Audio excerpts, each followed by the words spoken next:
possible. All right, welcome. Hey, this is Mark coming to you from Acres Green Acres, and welcome to Anyone Can Farm live chat. Anyone Can Farm Experience live chat here on YouTube.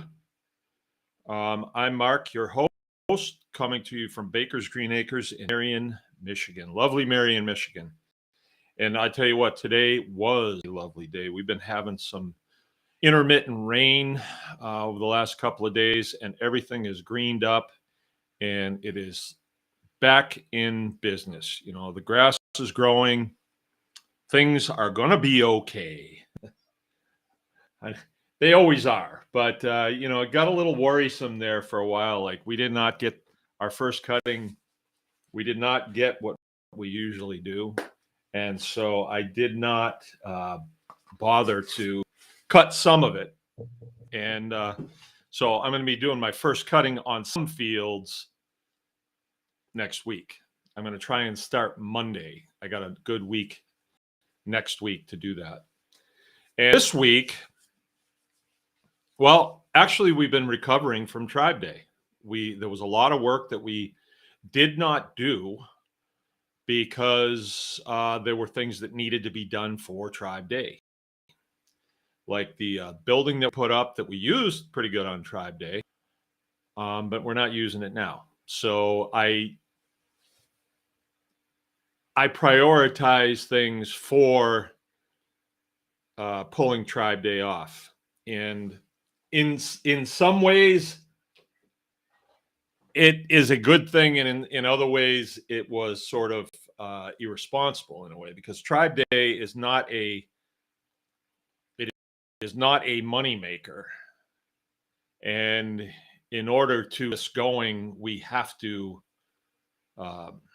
It has to be funded, and so we the work that we do and the animals that we produce, and that is what finances things. So something like Tribe Day, not so much. But we look at it and say, let's see what happens down the road. Let's see what happens. And I can't stress to you enough that we've done things for a long period of time. We've had functions that we thought we need to do this, and we've done them, and we do them for a long period of time, and then at some say, you know what, not going to do this anymore. And I'm not saying that we're anywhere close to that with Tribe Day. It's just that it feels good to be back in the swing of things and getting things done. So I'm working on two big projects right now. One of them is the butcher shop. Many of you know, we moved it into a different building, and that building didn't have drains in the floor. And drains in the floor sometimes can be problematic because they plug up. So in an operation like a chicken butchering operation, I don't know as I want drains in the floor unless they're big drains and they daylight someplace that I can get to pretty easily, because you're getting a lot of stuff going down there. So the new shop has no drains, and the concrete floor that's in there I poured, and it is not exactly level. So we've looked at it and we've thought, okay, we could put some drains in, but that means a lot of work and then a lot of rework. And we just noticed that the shop, it's a long shop, and in the middle of it is kind of the peak, and it drains both ways. One way goes out the door, and the other way, and it's a long sliding door. And the other way goes to the back of the shop that was really problematic because it was right up against the wall, and there's a puddle back there that was pretty, an inch deep. And so we were pushing it with squeegees all the way up to the front, but it would reload, and it was up against the wall, and it was going to be a problem. So I put steel on the wall, which I planned to do for a long time, because when you have a butcher shop, you have to be able to clean it. You have to be able to wash it down. Okay, Copperhead's with us tonight. Good, because I'm going to be the subject tonight kind of falls in line with a message that I got from Copperhead, and I want to expound on it. And it'll be good for them too, um, for a couple reasons. For a couple reasons, but stand by. Let me finish this. So I put steel against the wall, and then on where the steel meets the floor, I put concrete, and we did a special mix of just sand and cement, and made it really strong, and then just smeared that in there, so it made sort of a curb along the wall, so no water can get to the wall. And yeah, it puddles, but that's okay because that's what squeegees are for. And then we made a port on the back of the shop, and all I did was take out a 2x4 and made it about 2.5 feet long, and then just full concrete, so it went right to it like it's a drain, just in the wall. And it's really cool because you can actually, a broom works better than a squeegee because you can get behind it and push, and all that just goes right out into the cow's yard, and they can't even get to it because there's something in the way.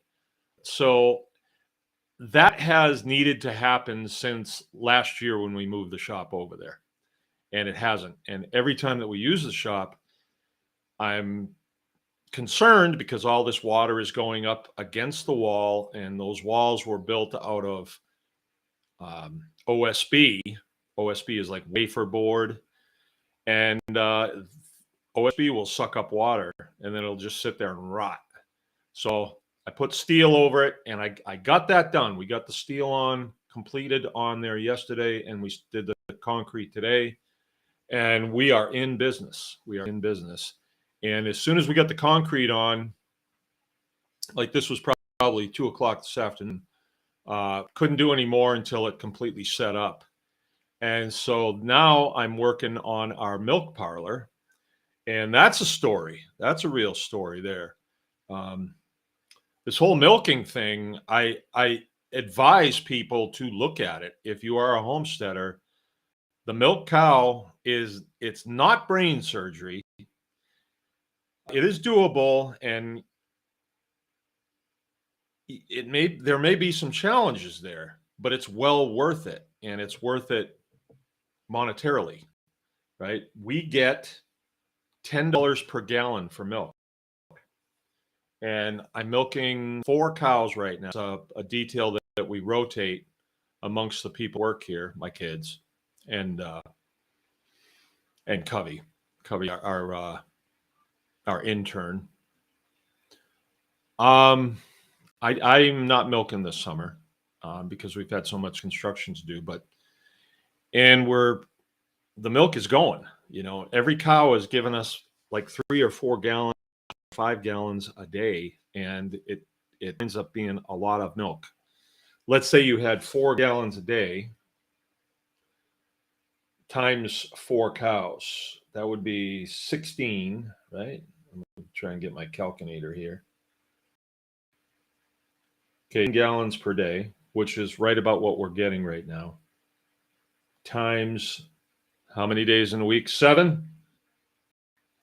That's 112 gallons of milk. Potentially, if we sold every gallon, which we don't, times 10 per week on 4 cows. All right. So let's say we were at 8 cows, double that, somewhere around there. Now, we don't sell every gallon of milk. We don't. Some of it gets made into butter, and some of it gets made into cheese. And our kitchen here really comes first. It really comes first. Dollars that come out of this are going right back into the operation. So the operation right now is to expand it so we can milk like 5 at a time. I'm milking 1 at a time right now. So one comes in, she gets milked, she goes out, another one comes in, and sometimes there's a backup. I want to go first. No, I want to go first. And so sometimes it's not as smooth as it could be. So a better way to do it is to be able to allow 5 or 6 to come in at a time, or 10, you know. So I want to set my parlor up so I have the maximum number of stanchions in there, and I want 10. I want 10. I'm not saying milk 10 cows, but I want to have the potential to milk 10 cows. So what would that be? Let's just for fun, do that. So let's just say 4 gallons of milk per day times 10 equals homeschoolers 40 times 10 again times days of the week, 7 per week times 52.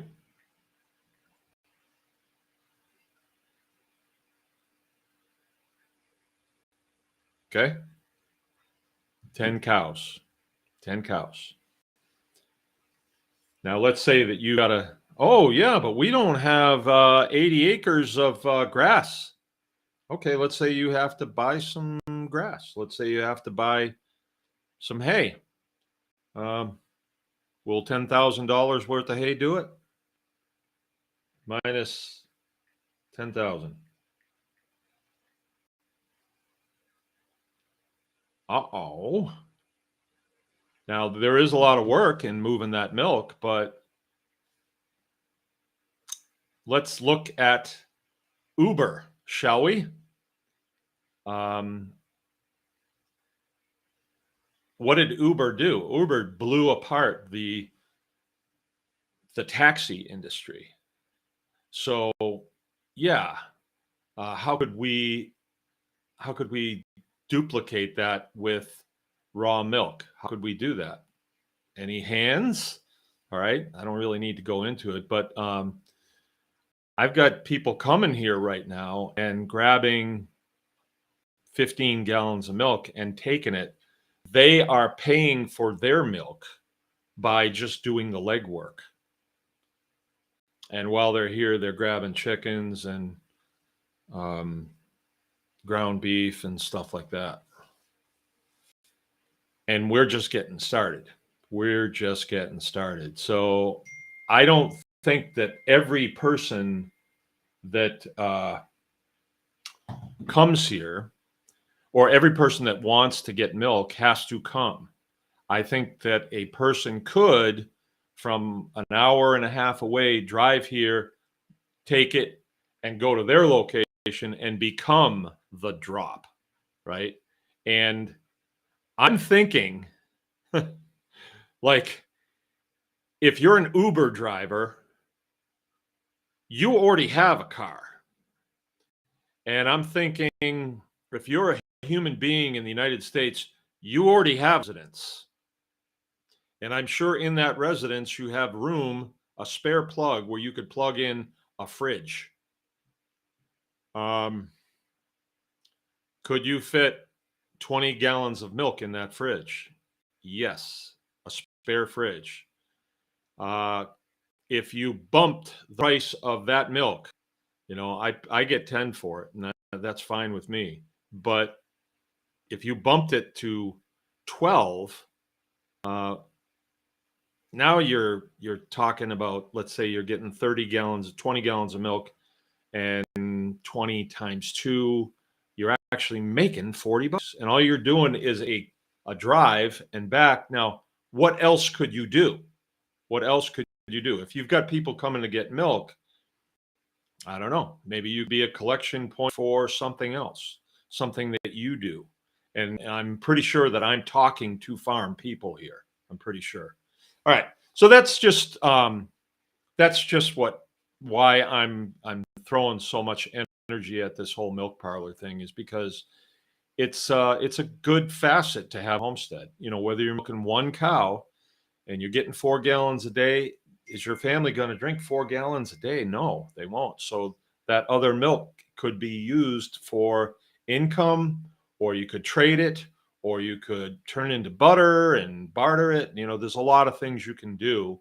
And milk cows are some of the gentlest animals They really are. I'm not saying there are not some that have given people a hard time. We've got one right now that it took her about 3 weeks before she wasn't just a kick and jerk. And now she's given us some of our best milk. By the way, I'm drinking kombucha tonight. Tonight's show is brought to you by the Anyone Can Farm Tribe Plus. Tribe Plus. So if you're not a member of Tribe Plus, you need to be. I think one of the most important things is to pass information on. And if you are a Tribe Plus member, twice a month we have a consulting call. And I'm sitting right here. It's a Zoom call, so all of the pictures of the people that are on the Zoom call are there. So you're sitting in on a Zoom call. Even if you don't have a question, you sit in on it, and people say, so I've got this problem. What's the deal? What do I do with this? It's more like a briefing, and we get to do dry runs on things, and we get to talk about potential problems. We get to talk about failures, and that's what I want to talk about tonight. So if you're not a member of Tribe Plus, you're going to make a lot of mistakes that you don't need to make, right? If you're a member of Tribe Plus, I bless you. And no, if you're a member of Tribe Plus, you'll hear a lot of chatter about homesteading. Well, I did this and this happened. And then it's like, well, the reason why that happened is because you didn't do it properly. You should have done it this way or this way, And I'm not saying that I have all the answers. Actually, I have become sort of the facilitator of this. And I have a lot of answers because I've been doing it a long time. And I can generally figure things out. But there's been questions about health questions, about animal health that I'm in the dark. If I haven't had that problem here, I don't know what to tell you. And I don't want to just say, oh, we'll do this if I don't know. And I think it's good for people to hear, I really don't know. There's been several times where people have come on and said, oh, I know what the deal is with that. We had somebody that has been coming around for a long time. Her and her husband have come here many, many times for classes and things, and she had a problem with a calf. She's got milk cows, and the calf didn't get colostrum, and all of a sudden its back foot swelled up, and she called the vet. The vet said, oh, it's because she didn't get colostrum. And I heard that and I said, I don't know about that. Like, not enough colostrum and 1 foot swell, the back foot. That doesn't compute. So if the calf had a little bit more, then no legs would swell up. That doesn't sound right to me. Now, I could be missing something, but what she did was she came on and she asked, and there were people that said, oh, I know what that is. You want to do, I think it was Jill, actually. Jill said, you want to do this. And somebody else said, yeah. And mix a raw egg in with that potion and put it down the calf's throat. Did that. Fixed it. So she did that while we were still on the Zoom call, right? And so pretty neat. So a lot of things like that happen. Okay, anyway, the title of the show tonight is The Thrill of Victory and the Agony of Defeat. And I want to read to you a message that I got from a friend. I'm not going to tell you who it is. And that way I can read it and the person won't feel like poor me. Okay. So the message kind of went like this.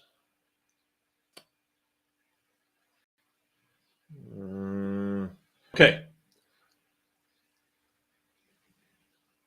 Okay. It goes, I hope Tribe Day was wonderful. They didn't attend Tribe Day. One of these years will make it out there to be with you all for it. Yeah, that would be good. That would be good. I don't want to shame you or anything, but everybody else was here. We've had a little bit of tough run lately. Had a cow break her leg and lost a heifer calf. And we had to put down the dummy calf I talked to you about. We did have a calf born healthy and strong on my birthday this week. So that's a blessing.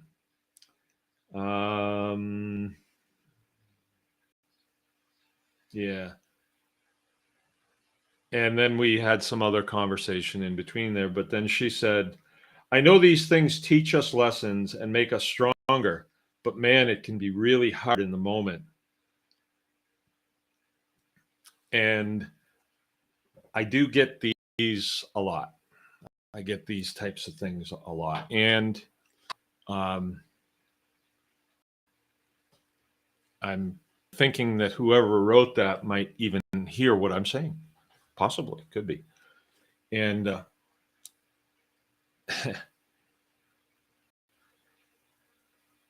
okay, here's how that works for me. Here's how that works for me. You know that I was in the military for 20 years. All right, here I'm going back to that now. When you're a young person in the military, you're being told how to do things because it works, right? We've narrowed it down to, oh, this doesn't work.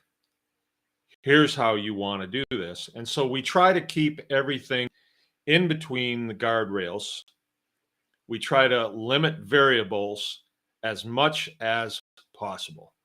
Now, in the line of work that I did, that was essential because if we vary on the way we do things, then we can have failures of airplanes, which is not good. Which is not good. You want the airplane and the systems related to the airplane to work flawlessly every single time.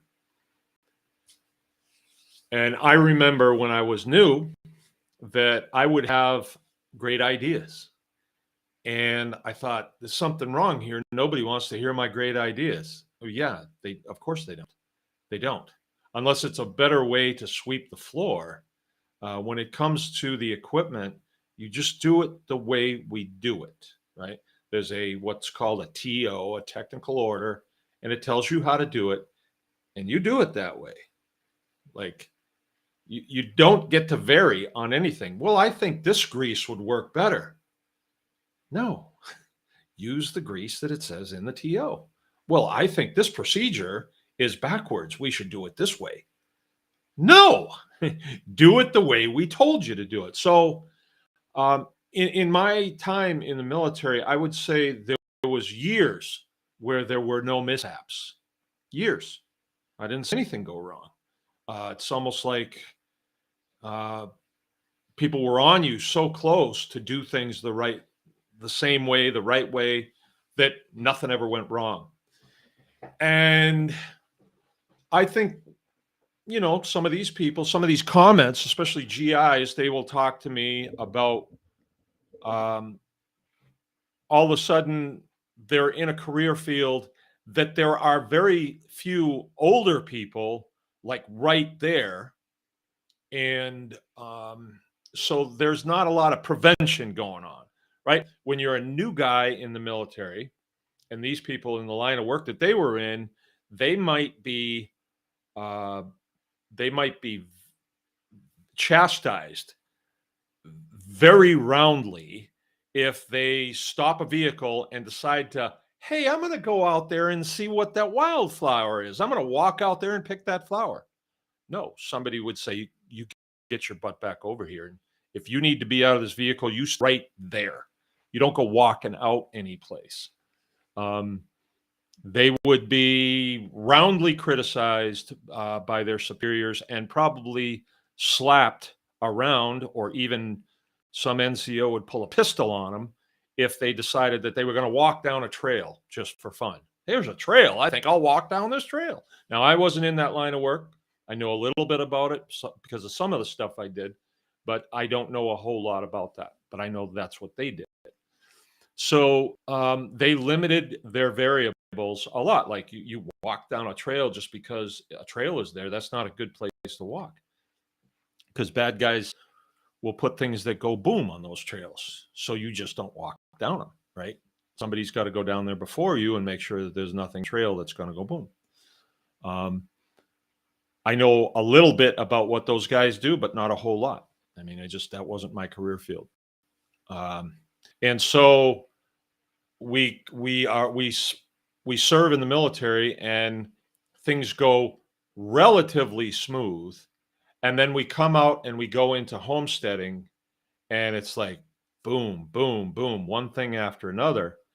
And you have equipment breaking down, you have animals sick, animals die, animals getting away, fencing problems, electric fencing problems, water pump going out on the farm. Oh no, we have no water. Neighbor problems. The list goes on and on and on. So that's why we named this presentation "The Thrill of Victory and the Agony of Defeat," right? And how you deal with that as a homesteader. Because most of us are new to homesteading. I know I am. 20 years I've been in it. That's new. That's new compared to, well, I'm 19 years actually here, but I was in the Air Force for 20 years. And then before that, I worked for an airplane company. Before that, I was in airplane school.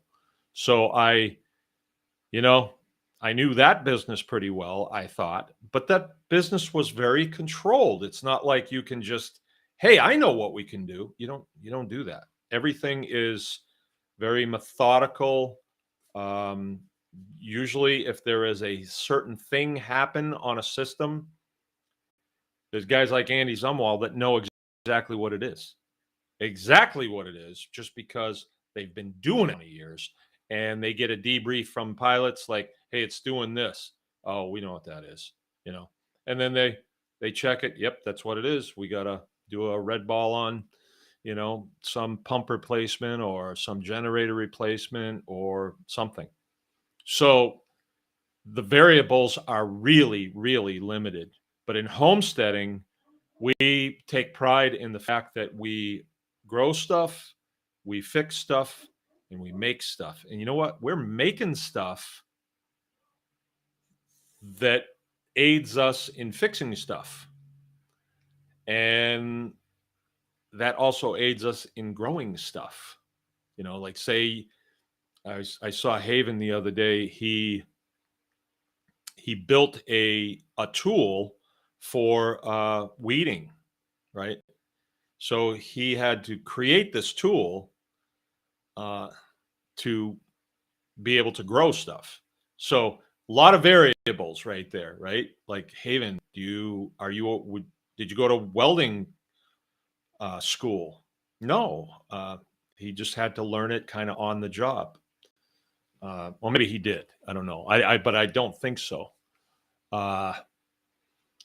There's variables because of lack of expertise, and that's what the tribe is there for, is so that we can limit the variables by sharing expertise and knowledge, how to, and hey, don't step on that, type of thing. I believe that the best lessons I've ever learned are from the mistakes I made. And I think that's pretty true across the board, because let's say that you have a task to do. Like one of my sons was working for me today, and I said, okay, I want you to do this. And I showed him exactly what I wanted him to do. He comes to me an hour and a half later and he says, I'm done. What else do you need me to do? I'm assuming there was no problems. Okay. Because he has a protocol of how to do what I wanted him to do. And then I looked and I could see Yep, that part of it's done. So my assumption is the whole thing was done correctly, and I'm sure it was, because this particular kid is really attention to detail orientated. So when I ask him to do something, he does it right, does it right. And some of my other kids weren't like that. They were corner cutters and things like that.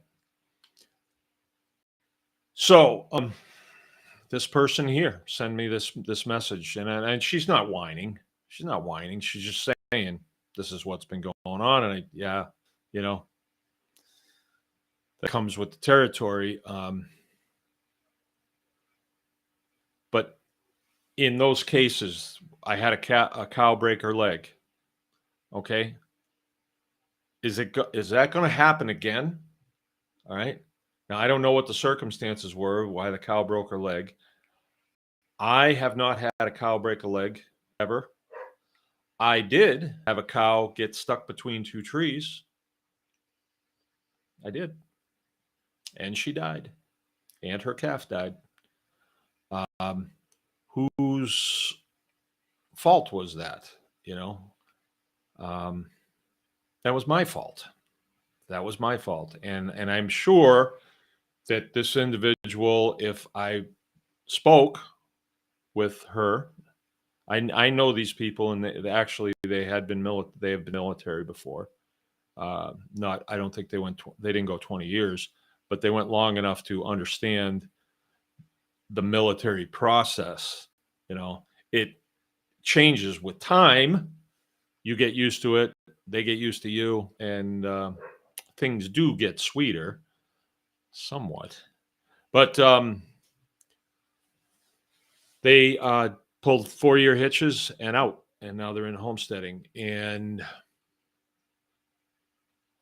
I don't know about the cow, but I bet that it's something that happened that was preventable. You know, if somebody walked around there now that they've had a cow with a broken leg, and they find out that the cow broke her leg here, you know, in this situation, that situation has been fixed, because we don't want a cow to break another leg. So let me give you an example of what happened to me. I told you guys about this. This was years ago. This was a bad situation, but this is what happened. Okay, so water is extremely important when you have livestock. You can go without food, and then you can give a lower quality food, or you can go foraging and feed your animals. But water, they have to have water, right? Because if they don't, they're going to go looking for it, and they're going to go looking through fences, over fences, under fences, and you don't want that. You want them to be well hydrated all the time. So we had a problem. All of a sudden, turned water on, no water. So we start backtracking, go to the circuit breaker panel. That's all on. Back from there, back from there, back from there. Wind up out in the middle of the field where the pump is. It's down a well. It's like a 6-inch case down 60 feet. And the guy that installed this, he says, no, this is how we do it. And he dug a hole, put the pressure tank in the hole, connected it all up with PVC fittings, and then backfilled it. And there's a relay that's down there that has a pressure switch on it, that every time you need water at the house or someplace else, you turn it on and you get a low pressure at that switch, and it turns the breaker on, which turns the well pump on, which is 60 feet down, and you get water, right? It's a pretty cool system. But this guy, I'll never forget this guy. I got 2 estimates on the well, and one guy came recommended. This guy didn't. This guy was just cheaper. And I'll never forget, he said to me, I won't rip you off or nothing. I won't rip you off or nothing. That's what he said. So that's how he did it. And when he backfilled it, it was just everything was buried. Everything was underground, and I didn't really know where it was. I'm sure he did, and when it failed, I'm sure he expected me to call him to come back and fix it. But I got tired of the guy, and I don't even know if he's still around, and I didn't want him coming back here. So we dug it up. So me and Keith get out there with shovels, and we go to digging. We go to digging, and out that a fitting has broken, and we have water going everywhere. And so the pump is running, and there's no, it's not shutting off, and it's bubbling up. The pressure tank is actually bubbling out of the ground, right? And it total mud. So we had to pull the circuit breaker, shut it off, and then let the water level go down, and then start digging with shovels. So me and Keith are out there, and we dig the thing out. Get it all the way dug out, get down into it, and we find, it's just broken fitting, piece of PVC pipe that's broken. So we go and get a new one, install it, get it all rigged up, turned on, boom, we've got water pressure on the farm. Now, I suppose I should be filling the hole back in, right? But I'm saying to myself, I don't think I want to do that, because if I fill this in and then it fails again, I got to dig it up again. So I didn't want to do that. So we left the hole open. We left the hole open, and it's in the pasture, but I didn't have cows on that pasture. And something happened. I don't really know where the failure was, but I pasture my cows and I rotationally graze them. They'll be behind just a single strand of polywire. And this particular night, they got out. And we were having a campfire, and we hear a bunch of noise over in a place where they shouldn't be. Like, what happened here?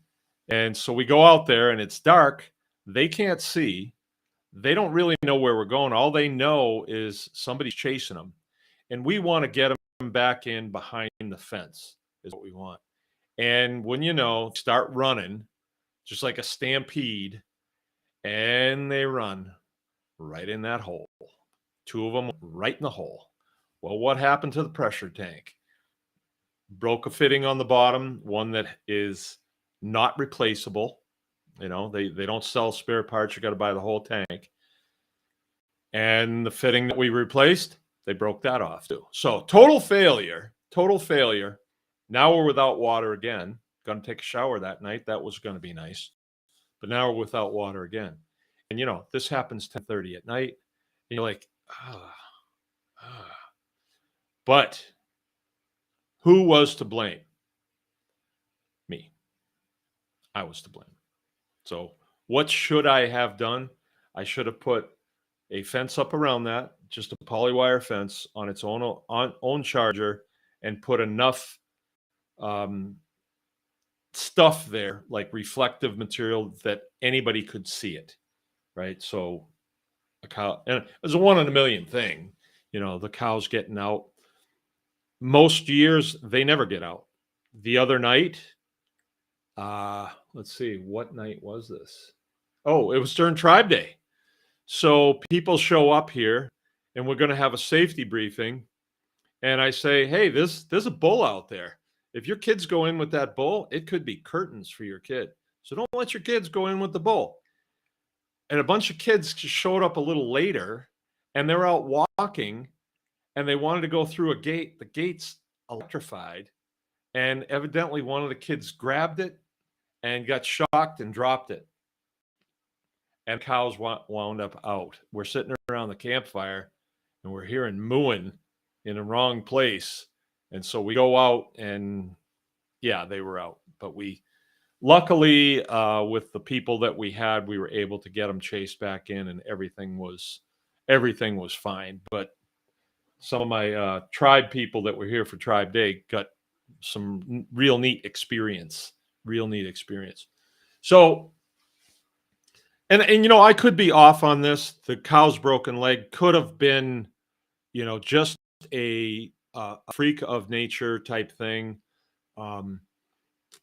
I really don't think that one of my cows is ever going to get stuck between two trees, because since that time, I look at the cows every day. I have 16 cows, 16 big animals that are, of the cow variety. I only have really 5 cows.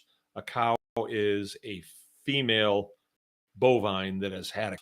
So I only have 5 of them, and the rest of them are steers, and I have 1 bull. I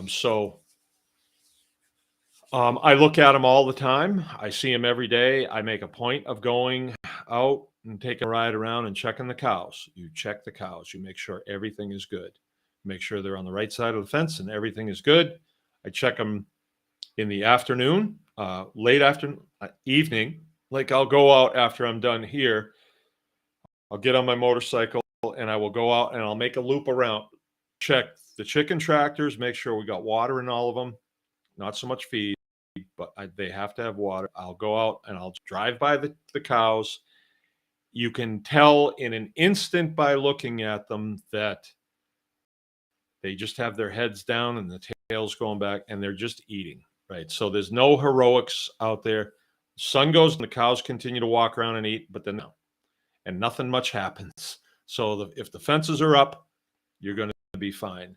Sometimes what has happened is a cow calves during the night, and then the calf is small enough that they go under the fence and get lost, and then mama cow is bellowing, and finally she walks through the fence to get to her calf. Right? That happens. Now, whose fault is that? That's my fault. I know when she was bred. I know when she's going to calf. Keep her in. Leave her in. That's my fault. So when you approach your homesteading as, let's say you're the in my case, I'm the top guy, everything that happens is ultimately my fault. Ultimately, because let's say there's no water out there and it's Covey's turn to be taking care of the poultry. I'm not going to go over and put my finger in his belly button. I'm going to fix it myself, because ultimately it's me. So I'm the one that goes around and does the checks before we go in. The other night I left something out, and I'm in the house taking my boots off, getting ready to go to bed, and it starts to pour. And I'm thinking, and it happened to be my motorcycle was sitting out. Right? I got my boots off now. So I had to go out and put it in. Nobody else was going to do it. I had to do it. So let me read some of this stuff. And then I want to make a point about failures, right? The agony of defeat. Yeah, let me read these real quick.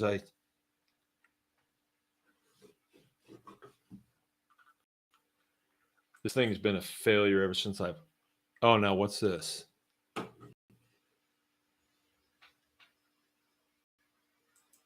Oh, I pushed a button on there. Did you see that? It totally took me off the air.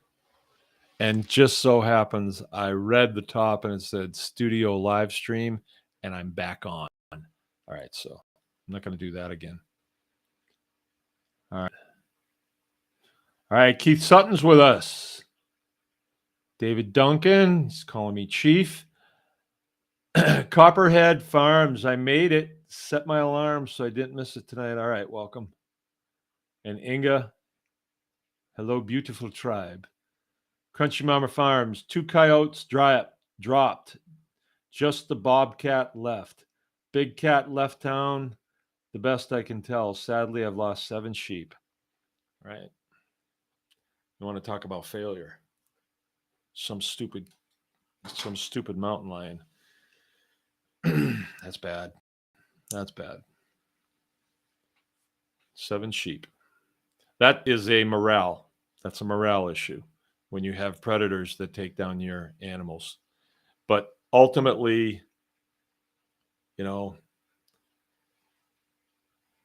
can't blame them, but you can alleviate the problem. Brian Jacob. Cow chase was fun to watch through the fog. Yeah. Yeah, it was a wicked foggy night when the cows got out. So I went out there on a motorcycle, but I can't see the fences. I just know where I am, and I'm going through the fog, and I stop because I'm going to hit a cow, and it's the bull. And me and him are about 3 feet apart, and he's looking at the head. He just looks at the headlight. He's not looking at me. And so I swerved around him, and I took a look behind me, and he's in full gallop coming for me. Not really me, he's coming for the motorcycle. So I had to make a quick turn and just get on it, and he lost me in the fog. He lost me. I actually took him to the people who were walking, right? Because they had flashlights, and I, otherwise I'd have been a goner if he caught up with me. He's mean. All right, so number one, when things go wrong around here, if I take responsibility, the chances are that's not going to happen again. So that's number one. You've got to take responsibility for what happens.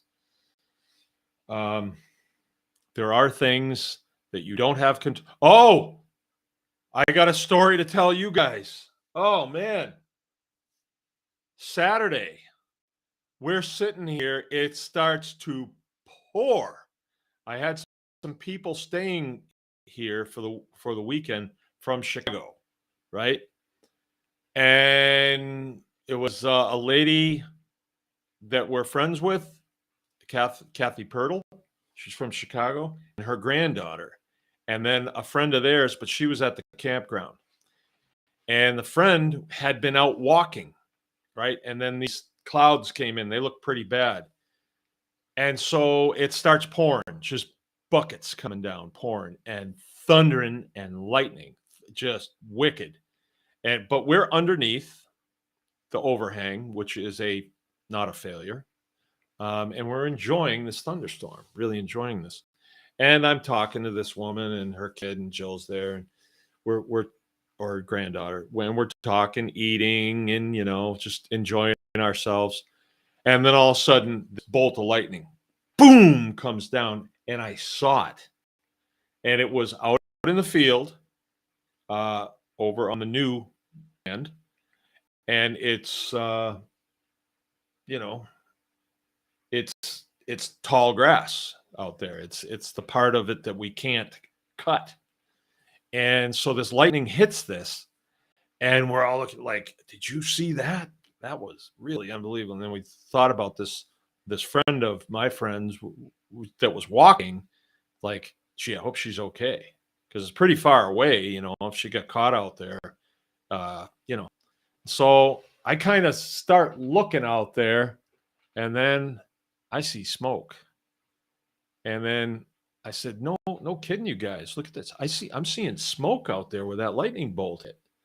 And then Jill says, I see flames. Like she was at a different vantage point than I was. And so I looked at it through a glass, and sure enough, billowing flames and smoke.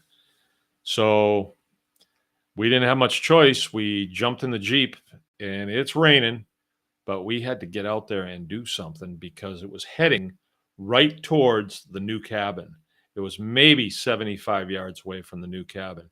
And there was so much dry grass out there. It was coming this way, right at the cabin. So we got 2 shovels, jumped in the Jeep, and away we go. It's pouring, and we got close, but there was a ditch, so we had to kind of move around the other way and go in a different way, so it extended our travel time. And we stopped maybe 40 yards from it because I didn't want the Jeep to go up in flames. And then we got out with shovels, which kind of bothered me a little bit, and we start going towards this fire.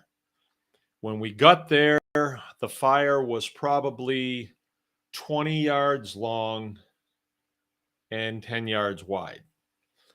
And by the time we got there, there were three little flames. I'm not kidding. Three little flames looked like three candles, and they were all in one spot. But the rain that had come down had put it out. And Jill went over with her shovel and got those three. And we stood there, and it felt kind of safe, like we're shovels in our hands in a thunder and lightning storm. I almost said, no, we're not going to do it. Jill had my phone in her hand, and I was like, I think we're going to have to call 911 on this because this looks like it's out of control. But then we got close. We could see it wasn't quite as bad as it looked from far away. And it actually was pretty well out by the time we got there. I mean, it was really going, but then a cloud burst hit that just snuffed it. But that was exciting. That was exciting. And then we came back, we put the Jeep away and sat there with blankets around us because we were soaking wet and it got cold. But what a story. What a good time. What a good time. All right. So, where am I? Okay. So there's another component of the agony of defeat. There's another component, and this is probably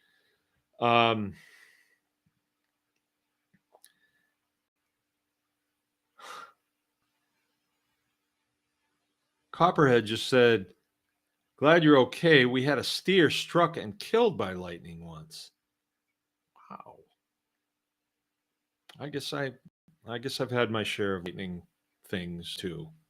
I was on a tractor that I didn't even know it got hit, but all of a sudden I got showered with the stuff that's in sodium chloride that they put in the tires, and I got showered by that, and I thought the tire just blew out, and I didn't particularly hear or feel anything.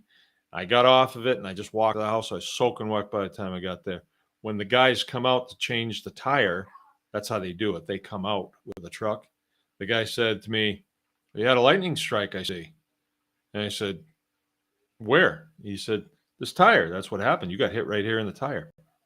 I said, "No, I was on it." And he says, "Well, look at this. It's got a burn hole in it, So I don't know, but I didn't register, but I will tell you this. I went out to get that tractor because it looked like it was going to rain. And I was going to take the hay rake off the back of it. At the time, the hay rake had a problem with the hitch. And anytime I tried to take it off, it just gave me a hard time. And I said a word that the next thing I thought was, in this lightning storm, it was a two-part word, GD. And as soon as I said it, I thought to myself, I could be standing before him in the next second and have to explain what I just said. And I got it off and started for the house. And then that happened. I couldn't drive the tractor once it got hit. You'd think you could, but you really can't. Those big tires, you can't drive them. So anyway, this component I think is important, is you have to prepare yourself mentally for the eventual agony of the particular operation that you're trying to run, and you get defeated. You have to prepare yourself for that. And you have to make your mind up that then I'll do this, or I'll do this, but I am not going to yell and scream and throw my tools down on the ground and quit. I'm not going to do that. And you have to make your mind up about that now. Let's say you're running an operation like a milking operation. Oh, things are going smooth. They won't forever. You're going to have problems. You're going to have health issues. You're going to have mastitis. You're going to have this, that, and the other thing. And that's the beauty of Tribe Plus. Somebody comes on and says, well, you know what? I've got a little bit of red in the milk. And then we're able to say, well, when you milk, you need to milk them a quarter at a time into something that's clear, like a glass, and look at it and figure out which quarter she's having a problem with. Can't mix it together. And then mastitis. Okay, what do I do? Okay, well, there's a procedure depending on how bad it is, and sometimes you can get a handle on it without isolating her milk. Sometimes you can't. The cow that just freshened, her name is Face, and I named her. I didn't mean to, but that's the name that sticks is Face. She's got a stripe across her face. So we got another cow that's called Stripe, and this one's got a stripe across her face. So I called her Stripe Face, and it got shortened to Face. But anyway, Face kind of stuck, so her name's Face. She had this massive udder, and it just moving around and stuff. She just got mastitis in 1/4 because of it. And no, she didn't get mastitis. It was just, like stress from it being so big that blood vessels must have broke, and she got a little bit of blood in her milk. And we narrowed it down to 1/4. And so we milked 3/4 with the machine, and then milked 1/4 by hand until all that blood was out. And now she's fine. And we're milking 3/4. She doesn't kick anymore. She's still got huge udders. Huge, huge, huge. But I know that there's going to be more problems. I know it, and what I want to do is shrink my parameters down so there's less crazy things happening. I want to shrink it down, make procedure more precise than it is right now. I got a couple of hot spots out there where things can go wrong, and so I work them down. I want to minimize the probability of things going wrong. And I think after you're into it a while, and you've had problems, you start to see it like, oh, there's a bad thing to happen. That could go wrong. That could go wrong. And a lot of it is, I don't know where you would find that out other than trial and error. I really don't. Well, unless it's Tribe Plus, because if somebody were to bring up, a certain piece of equipment that I've used that I've had really bad luck with, like this comes up quite a bit. People bring up the netting, the poultry netting, the portable poultry netting. I've had horrible luck with those things, just horrible luck. I mean, I lost a sheep got wrapped up in one of those things and it killed it. I had a pig get wrapped up in one and killed it. They didn't particularly keep sheep and goats in anyway for me. But I went through it twice, and I was reading people who love to talk about them, and I just didn't have good luck with them. And I think they look like heck too. And let's see, what else? I had a cow get wrapped up in one time, and by the time I was involved, the cow had dragged the thing quite a long ways, and they're heavy, and it was all broken to pieces and couldn't be used. So at that point, I said, well, the hell with this stuff.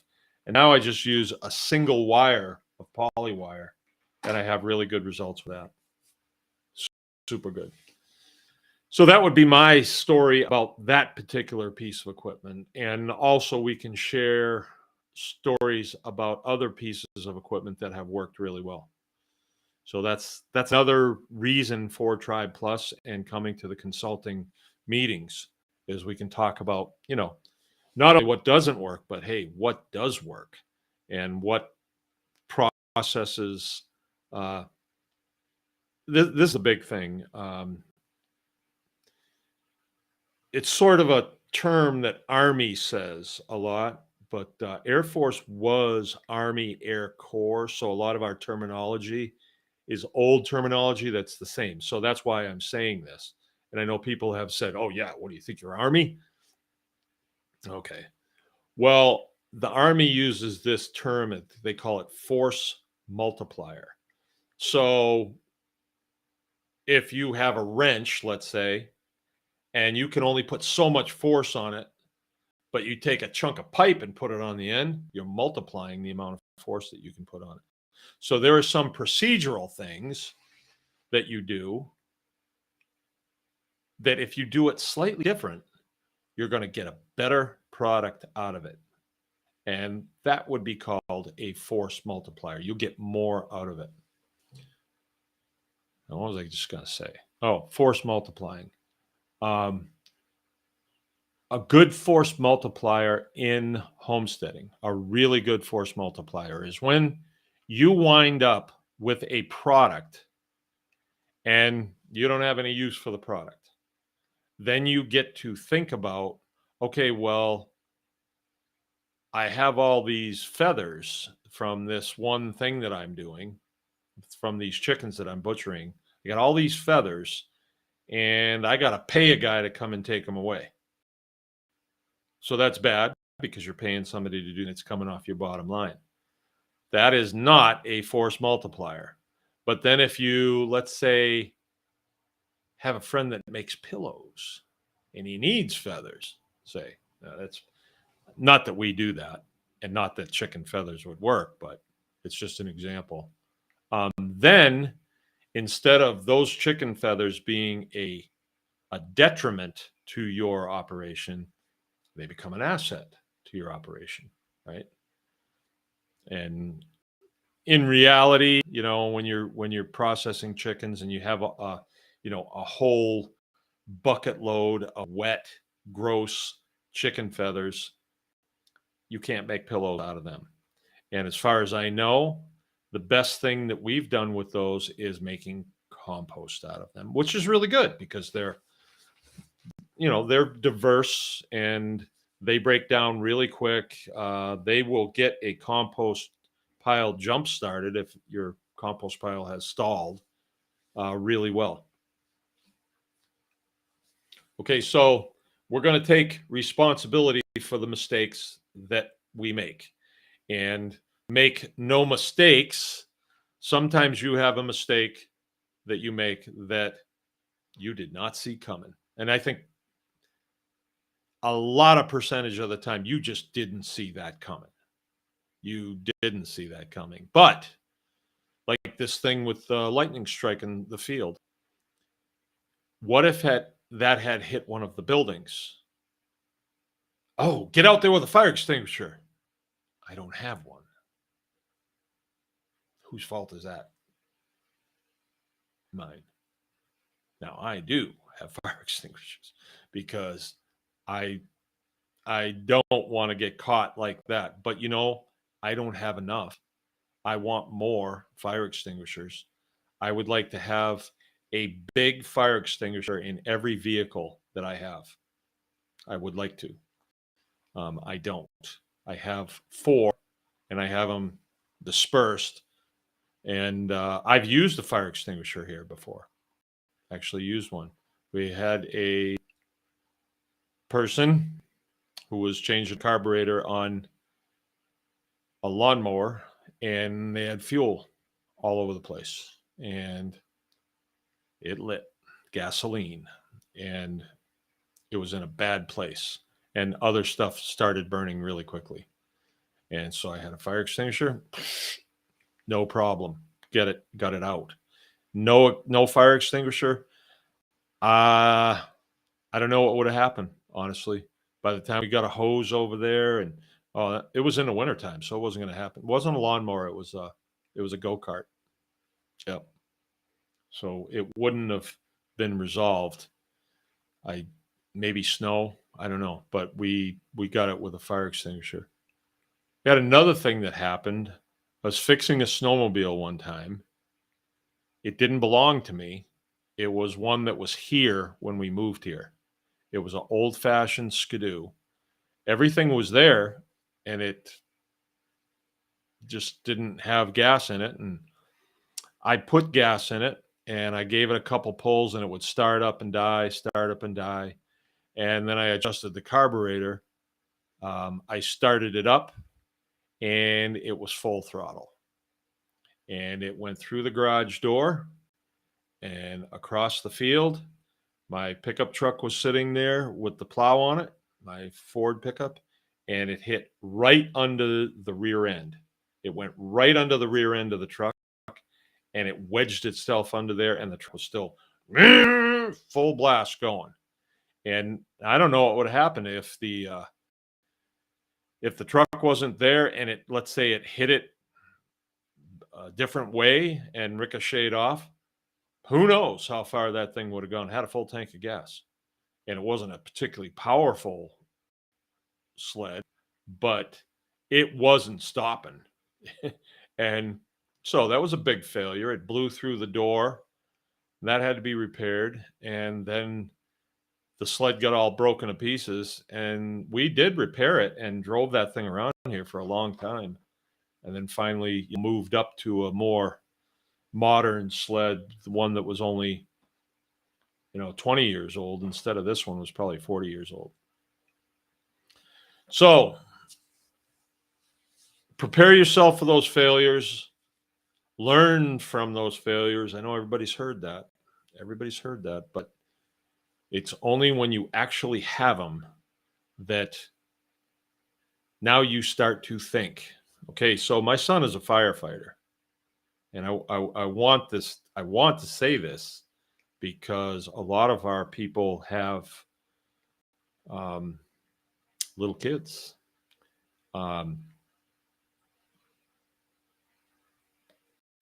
He's had three situations where a child has been killed, right? One of them is a fellow firefighter that he was working with. The little fella got tangled up in a cord, a curtains cord, and it was horrible because the parents were right in the kitchen, and this was in the other room. The terrible thing. Terrible. I know the guy, another military member, and the boy died. Little boy died. He was like a year and a half, something like that. Still painful for me. I can't imagine being the parents. There was another one where a grandpa ran over a grandchild with a tractor, backed over a kid, squished him, deader than dead. And the fire department had to respond to that, so they had to see that, a little kid squished. And then another one where a little kid wound up at the bottom of the pool, dead. So my message to parents is, in the homesteading world, what we are doing, a lot of our functions are dangerous, right? Our animals are dangerous, can be. Our equipment is dangerous, can be. And our procedures can be dangerous too. And when you have children, they are unpredictable. They come out of nowhere behind you. You start the tractor up and they want to go for a ride. They come right up behind you. It would be a tragedy. I have neighbors over here. They had a 7-year-old kid that had an accident with an ATV in their barn. He was going around in circles, and then he hit a beam, lost control. The thing wound up pinning him in between the wall and the ATV, and the tires were just jamming him into the wall and killed the kid. Gee, man, I couldn't imagine having to deal with that. It's very difficult. So think those things through. Don't let those things happen.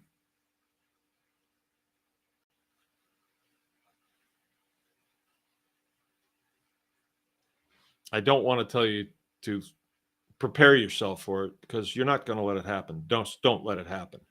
One of the things that we deal with here is we have other people driving onto our property. And honestly, if I had little kids, I would not be doing what I'm doing. I wouldn't, because people,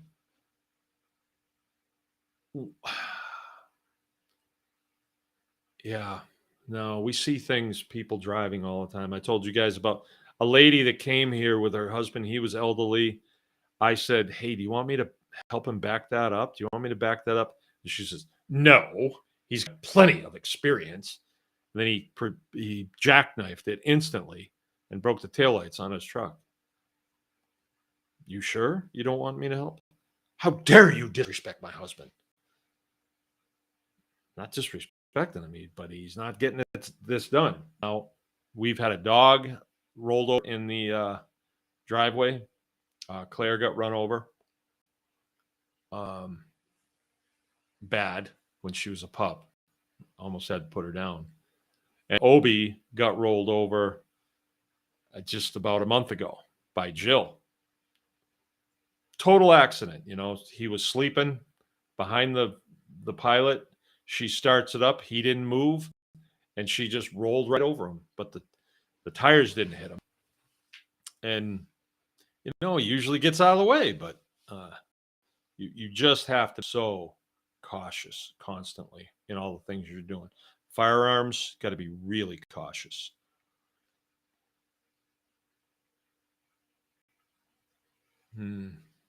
Okay.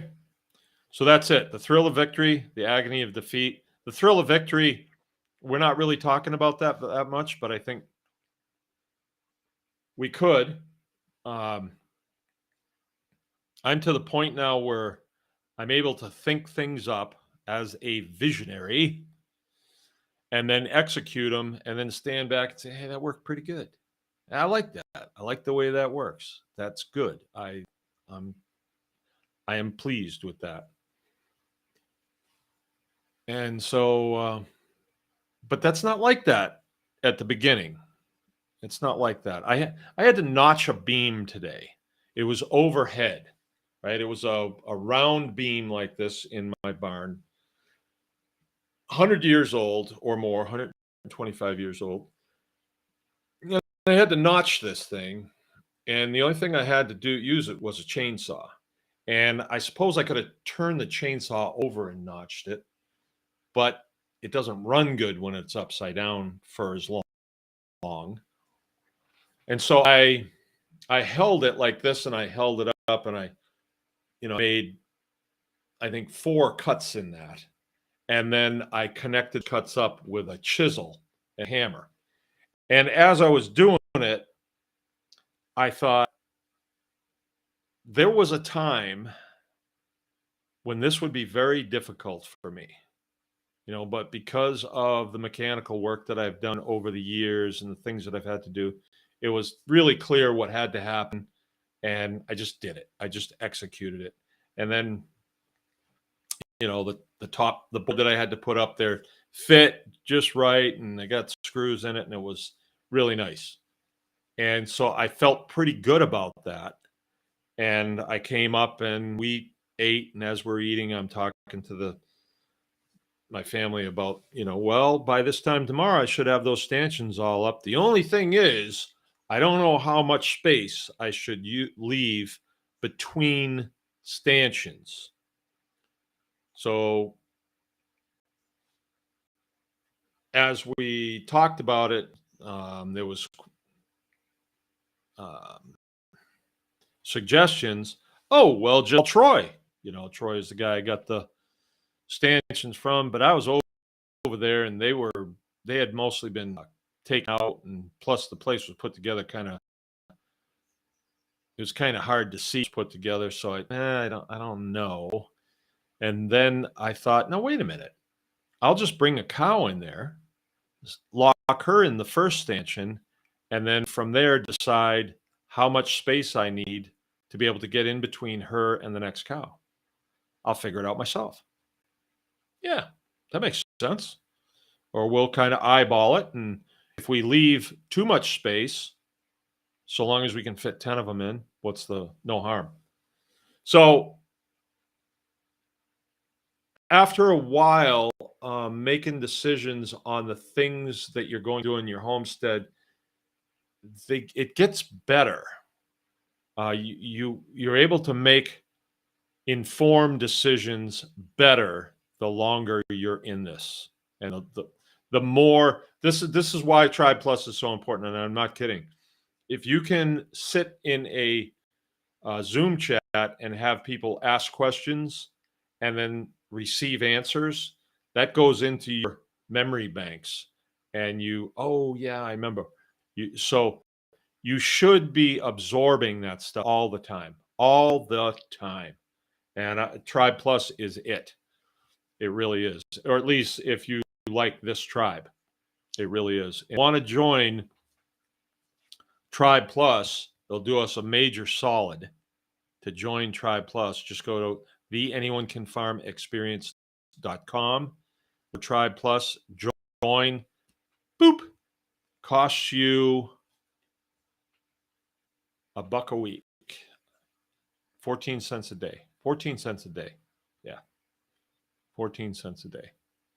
And you're privy to all that information that's in there. Plus, like the fence building classes, pasture poultry classes, everything from rabbit production, rabbit processing. There's charcuterie stuff in there. There's pig processing. There's cow processing. There's, they say fence building, fence building, fence building, fence building. You need fence building.